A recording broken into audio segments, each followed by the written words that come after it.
মোহাম্মদ ইবনে আব্দুল্লাহ, তিনি রাসূলুল্লাহ হিসাবে গণ্য হয়েছিলেন 5 বছর বয়সে, 10 বছর বয়সে না। তিনি রাসূলুল্লাহ হয়েছিলেন কত বছর বয়সে? 40 বছর বয়সে। যে জিনিস পেয়ে তিনি রাসূল হলেন তার নাম কোরআন। তার নাম কি? কোরআনে কারীম নাজিল হওয়ার আগ পর্যন্ত তিনি মোহাম্মদ ইবনে আব্দুল্লাহ হিসাবে পরিগণিত ছিলেন এলাকাতে। কোরআনে কারীমে আল্লাহ তাআলা জানিয়েছেন, লাকাদ কানা লাকুম ফি রাসূলিল্লাহি উসওয়াতুন হাসানা, তোমাদের জন্য মহত্তম আদর্শ লুকিয়ে রেখেছি আমি রাসূলুল্লাহর জীবনে। মোহাম্মদ ইবনে আব্দুল্লাহ রাসূলুল্লাহ হয়েছিলেন কত বছর বয়সে? 40 বছর। উসওয়াতুন হাসানা এই শব্দ আল্লাহ দুনিয়ার কাউকে দেননি।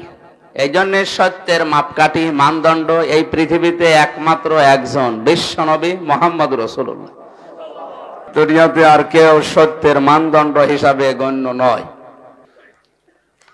তার চরিত্রের সার্টিফিকেট দেওয়া হিসাবে মানুষেরা হয়তো তাকে বলতো যে আপনি আল আমিন, আস সাদিক, এই সমস্ত নামগুলো, কিন্তু রাসূলুল্লাহ কেউ বলতো না। রাসূলুল্লাহ হওয়ার আগে 17 বছর বয়সে একটা সংগঠন বানিয়েছিলেন, হিলফুল ফুজুল, শান্তির সংঘ। 17 থেকে 40 বছর, 23 বছর একাধারে চেষ্টা চালালেন দেখি দুনিয়াতে শান্তি প্রতিষ্ঠা করা যায় কিনা। যেহেতু আল্লাহর নির্দেশ এবং কোরআনের নির্দেশ আসে না, এজন্য 23 বছরে কাঙ্ক্ষিত মানের শান্তি তিনি প্রতিষ্ঠা করতে পারেননি। একই মানুষ 40 বছরে কোরআনে কারীম পেলেন, 63 বছরে দুনিয়া থেকে বিদায় নিলেন। এইটাও 23, এটাও কত?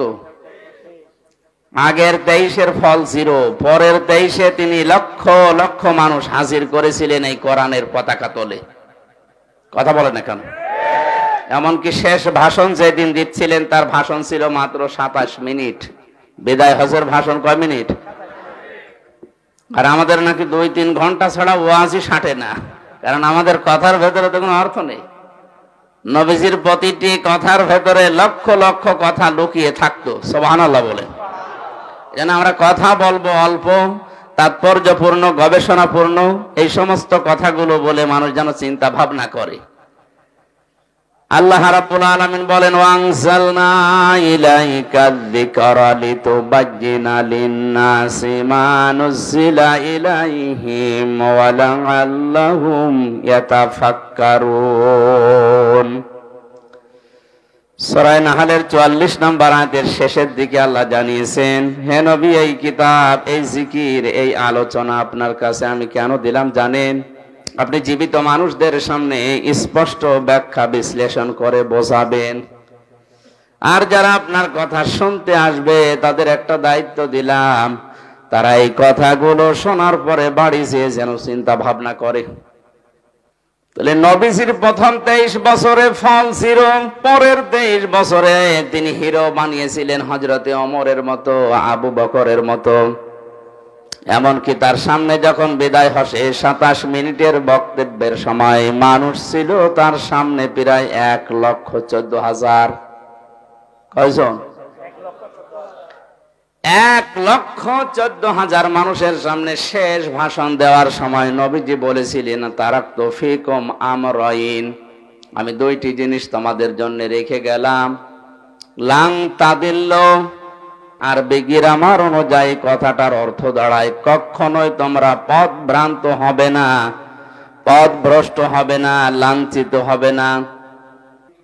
লাঞ্ছিত হবে না, না খেয়ে থাকবে না, মায়ের খাবে না, অপমান হবে না, দুনিয়ায় মাথা উঁচু করে তোমরা বাঁচতে পারবে। সে যে 2টা জিনিস রাখলাম, লাং তাদিল্লু মান তামাসাকতুম বিহিমা কিতাবাল্লাহ ওয়া সুন্নাতু রাসূলি। 1 নম্বরে তোমাদের জন্য আমি আল্লাহর কিতাব কোরআনে কারীম রেখে গেলাম, 2 নম্বরে আমার সুন্নাহ, আমার আদর্শ রাখলাম। জোরে বলেন সুবহানাল্লাহ। আমার মুসলমান ভাইরা, কথাগুলো খেয়াল করে শোনেন। 1,14,000 মানুষ তার সামনে, বিশ্ব নবীর ডান দিকে হযরতে আবু বকর, বাম দিকে ওমরের মতো মানুষ বসা ছিল। জাবালে রহমত, যেই পাহাড়ের উপরে তিনি দাঁড়িয়ে এই কথাগুলো বলছিলেন, আমি নিজে উঠেছিলাম ওই পাহাড়ে। বিশ্বনবীর এই পাহাড়ের পাদদেশে 1,14,000 মানুষ দাঁড়িয়ে আছে। নবীজি কিন্তু হযরতে আবু বকরের নাম বলেননি, ওমরের নাম বলেননি, যে এই যে দুইজন আমার পাশে বসে আছে এরা দুইজন এই জান্নাতি। এরা দুইজন কি? 10 জন মানুষকে জীবিত অবস্থায় যে জান্নাতের গ্যারান্টি দেওয়া হয়েছিল তার ভেতরে এই দুইজনের নাম আছে না নেই? নবীজিকে বলতে পারতেন না, এই যে আবু বকরকে রাখলাম, এই যে ওমরকে রাখলাম, আমার পরে যদি এদেরকে অনুসরণ করো তোমরা জান্নাত পেয়ে যাবে বলেছিলেন? বলেন বলেন।